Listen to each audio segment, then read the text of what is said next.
10 to 15 minutes time ఉంటే చాలు ఈ సింపుల్ డెజర్ట్ని ఇంట్లోనే ప్రిపేర్ చేసుకోవచ్చు. చిన్నపిల్లలు కూడా చాలా ఈజీగా చేసేస్తారు, అంత ఈజీ ఈ రెసిపీ.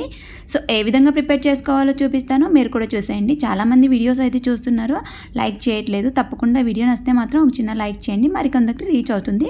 ఫస్ట్ టైం నా ఛానల్ చూస్తున్నట్టయితే సబ్స్క్రైబ్ చేసుకోండి. ఏ విధంగా ప్రిపేర్ చేసుకోవాలో చూపిస్తాను, మీరు కూడా చేసేసుకోండి.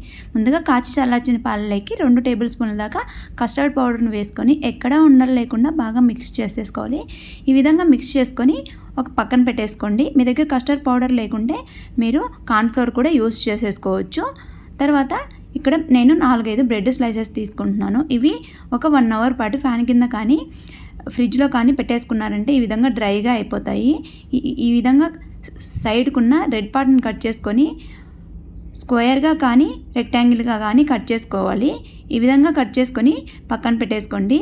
తర్వాత నేను ఇక్కడ స్టవ్ మీద ఒక ప్యాన్ పెట్టుకొని కొద్దిగా వాటర్ వేసుకుంటున్నాను. ఎందుకంటే వాటర్ వేసుకుంటే పాలు అనేది కింద అడుగంటవు. నేను ఇక్కడ 1/2 లీటర్ పాలతో చేసుకుంటున్నాను. మీరు లీటర్ పాలతో అయినా చేసుకోవచ్చు. నేను ఇక్కడ ఫుల్ క్రీమ్ మిల్క్ తీసుకుంటున్నాను. మరిగేలోపు మిగిలిన బ్రెడ్ స్లైసెస్ని కూడా ఈ విధంగా కట్ చేసుకొని పక్కన పెట్టేసుకున్నాను. మీరు స్క్వేర్గా అయినా చేసుకోవచ్చు, రెక్టాంగిల్గా అయినా చేసుకోవచ్చు. చూడండి, పాలన్నీ ఒక పొంగు వచ్చిన తర్వాత మీగడ కడుతుంది కదా, అంతా లోపల కానీ మిక్స్ చేసేసుకొని మీ టేస్ట్కి సరిపడా షుగర్ని యాడ్ చేసుకోండి. నేను ఇక్కడ 2 టేబుల్ స్పూన్ల దాకా షుగర్ని యాడ్ చేసుకుంటున్నాను. ఇదంతా కరిగిపోయే వరకు మిక్స్ చేసుకుంటూ కరిగించుకోవాలి. షుగర్ కరిగిపోయిన తర్వాత మీకు టేస్ట్ సరిపోయిందో లేదో చెక్ చేసుకొని మీకు కావాలంటే అడ్జస్ట్ చేసుకోవచ్చు. తర్వాత ముందుగా మిక్స్ చేసి పెట్టుకున్న ఈ కస్టర్డ్ మిల్క్ను కూడా అంతా వేసి బాగా మిక్స్ చేసుకుంటూ ఎక్కడ ఉండలు లేకుండా అనేది కంటిన్యూస్గా కలుపుకుంటూ పాలను అనేది మరిగించుకోవాలి. 5 నిమిషాలు మరిగించుకున్నామంటే మనకి పాలు అనేది థిక్ అవుతాయి. మరీ ఎక్కువ థిక్గా అవసరం లేదు. చూడండి, చూపిస్తున్నట్టు విధంగా ఈ విధంగా అంతా మిక్స్ చేసుకుంటూ లోపలికి కొంచెం దగ్గర పడే వరకు ఉడికించుకోవాలి పాలు అనేది. చూడండి, ఇక్కడ చూపిస్తున్నాను, కన్సిస్టెన్సీ ఈ విధంగా ఉండాలి. లేదు అంటే గడిగా ఒక లైన్ పెట్టి చూస్తే సరిపోతుంది. మరి థిక్ అయ్యే వరకు ఉడికించుకున్నామంటే మరి చల్లారేలోపు చాలా గట్టి పడిపోతుంది. ఫ్యాన్ దించేసుకొని పక్కన పెట్టేసుకోండి. పూర్తిగా చల్లారే వరకు ఫ్యాన్ కింద అప్పుడప్పుడు కలుపుతూ ఉంటే చల్లారిపోతుంది. తర్వాత స్టవ్ మీద ఇంకొక ప్యాన్ పెట్టుకొని ఇందులోకి నేను నెయ్యి వేసుకొని వేయించుకుంటున్నాను బ్రెడ్ స్లైసెస్ అనేది. మీరు ఫ్లేవర్లెస్ ఆయిల్తో కూడా వేయించుకోవచ్చు. నెయ్యి వేస్తే టేస్ట్ అనేది ఇంక్రీజ్ అవుతుంది.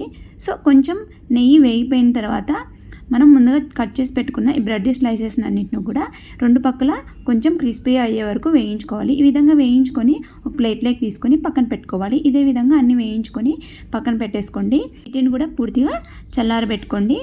ఇవి చల్లారేలోపు మనము ఒక చాపింగ్ బోర్డ్ తీసుకొని మీ దగ్గర ఉన్న డ్రై ఫ్రూట్స్ని చిన్నగా కట్ చేసుకొని పక్కన పెట్టుకోండి. చూడండి, ఇక్కడ నేను కస్టర్డ్ మిల్క్ కూడా పూర్తిగా చల్లారిపోయాయి. మీకు ఎక్కువ గడ్డలు అనిపిస్తే మిక్సీ పట్టుకొని కూడా యూస్ చేసుకోవచ్చు. ఏదైనా ఒక కంటైనర్ తీసుకొని ఫస్ట్ కస్టర్డ్ మిల్క్ని యాడ్ చేసి తర్వాత దానిపైన మనం వేయించుకున్న బ్రెడ్ స్లైసెస్ వేస్తూ ఈ విధంగా లేయర్గా ఫామ్ చేసుకుంటూ మనము ఈ డిజర్ట్ అనేది ప్రిపేర్ చేసుకోవాలి. ఇదే విధంగా మొత్తం స్టెప్ బై స్టెప్ చేసుకోవాలి. ఆఖరిలో చిన్నగా కట్ చేసుకున్న నట్స్ను వేసుకొని డెకరేషన్ చేసుకోవాలి. ఇవి మధ్యలో అక్కడక్కడ తగులుతూ ఉంటే చాలా బాగుంటాయి. ఈ డ్రై ఫ్రూట్స్ ప్లేస్లో మీరు చాకో చిప్స్ని కూడా వేసుకోవచ్చు. మూత పట్టి 1 అవర్ పాటు ఫ్రిడ్జ్లో పెట్టుకున్నారంటే చల్లగా తినేయచ్చు. పిల్లలు ఉంటే మాత్రం అస్సలు ఆగరు. చూడండి, మా పిల్లలు నేను ఇంకా వీడియో షూట్ చేయకముందునే తినేశారు. అంత టేస్టీగా ఉంటుంది, ఈజీగా చేసుకోవచ్చు ఇంట్లో. ప్రతి ఒక్కరూ తప్పకుండా ట్రై చేయండి. వీడియో నచ్చితే మాత్రం ఒక చిన్న లైక్ చేసి యూస్ఫుల్ అనిపిస్తే మీ ఫ్రెండ్స్కి, రిలేటివ్స్కి షేర్ చేయండి. Thank you for watching. ఇటువంటి మరెన్నో ఈజీ అండ్ క్విక్ రెసిపీస్ కోసం సబ్స్క్రైబ్ చేసుకోండి.